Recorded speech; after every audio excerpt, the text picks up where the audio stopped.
Hi, I'm Bharat from DigiPlus. இது வந்து marketing secrets சீரீஸில் third video. It is about exhibitions and அதில் நம்ம ஸ்டால் வைக்கிறத பற்றி.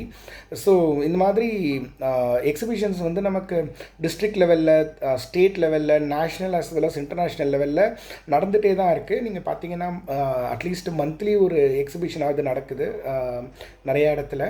ஸோ இந்த மாதிரி உங்கள் பிஸ்னஸ்க்கு ரிலேட்டடான எக்ஸிபிஷன்ஸாக இருக்கட்டும், இல்லை ஒரு ஜென்ரல் பப்ளிக் வர மாதிரி ஒரு எக்ஸிபிஷன்லேயுமே நம்ம ஸ்டால் செட்டப் பண்ண முடியும். ஸோ இந்த மாதிரி எக்ஸிபிஷனில் பார்க்குறப்போ நம்ம ஒரு ஸ்டாலோட ப்ரைஸ் வந்து டிப்பிக்கலாக ஒரு 25,000லேருந்து ஆரம்பித்து ஒரு 40 to 50,000 வரைக்கும் ஒரு சின்ன ஸ்டால், ஒரு டிப்பிக்கல் 3 meters by 3 meters அந்த மாதிரி ஸ்டால்ஸ் வந்து இந்த ப்ரைஸிங்கில் நமக்கு கிடைக்குது. இந்த மாதிரி ஸ்டால்ஸ் நம்ம வைக்கிறப்போ இப்போ எங்களோட எக்ஸ்பீரியன்ஸில் நாங்கள் இது வரைக்கும் ஒரு ஆல்மோஸ்ட்டு ஒரு 15+ ஈவெண்ட்ஸில் ஸ்டால்ஸ் வச்சுருப்போம். சென்னை, கோயம்புத்தூர், திருச்சி, ஈவன் பெங்களூர், நிறைய இடத்துல ஸ்டால்ஸ் வச்சுருக்கோம். ஸோ அதில் வந்து எவ்ரி ஈவெண்ட்டில் நம்ம இந்த மாதிரி ஸ்டால் வைக்கிறப்போ ஒரு அட்லீஸ்ட் ஒரு 75 to 125 இல்லை 150 என்கொயரிஸ் வரைக்கும் வந்துடுது ஸ்டால்லேருந்து.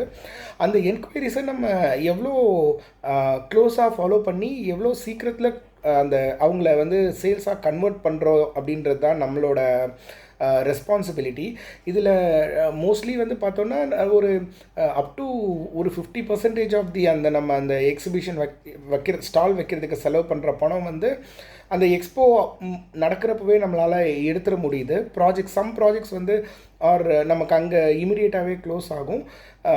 பட் அதை தாண்டி அடுத்த ஒரு 6 மாதம் வரைக்கும் கூட அந்த வந்திருக்க என்கொயரிஸை நம்ம விடாமல் ஃபாலோ பண்ணோன்னா அது க்ளோஸ் ஆகுது. ஸோ இது இல்லாமல் உங்களுக்கு எக்ஸ்போ வந்து ஒரு டைரக்ட் சேல்ஸ் அப்படின்றத தாண்டி உங்கள் கம்பெனிக்கு இது வந்து ஒரு நல்ல ஒரு மார்க்கெட்டிங் ஆஸ் வெல் அஸ் ஒரு பப்ளிசிட்டி டூல். ஏன்னா இப்போது எல்லா கம்பெனிஸும் வந்து ஒரு ஸ்டால் வைக்கிறதோ இந்த மாதிரி ஒரு கொஞ்சம் எக்ஸ்பென்சிவான விஷயத்த பண்ணுறது கிடையாது. அப்போது நீங்கள் நம்ம ஒரு ஸ்டால் எடுத்து நம்ம வைக்கிறோம், ஒரு ரிஸ்க் எடுத்து பண்ணுறோம் அப்படின்றப்போ இது வந்து நம்மளோட டார்கெட் ஆடியன்ஸ், நம்மளோட ஒரு மார்க்கெட்டில் இருக்கவங்க நம்ம கம்பெனியை பற்றி இன்னும் இவங்க கொஞ்சம் நல்ல பெரிய கம்பெனி, தே ஆர் ஒரு ட்ரஸ்டபிள் கம்பெனி, இந்த மாதிரி பப்ளிக் ஈவெண்ட்டில் வந்து ஸ்டால் வைக்கிற அளவுக்கு இருக்காங்க அப்படின்ற மாதிரி நம்ம கம்பெனி பற்றின ஒரு அவுட்லுக் வந்து கொஞ்சம் பெட்டர் ஆகுது. ஒரு பெரிய சிட்டியில் ஒரு பெரிய பேனர் வைக்கிற அளவுக்கு அந்த மாதிரி அளவு ஈக்குவலண்ட்டான பப்ளிசிட்டி நமக்கு இந்த மாதிரி ஈவெண்ட்ஸ் மூலியமாக கிடைக்குது.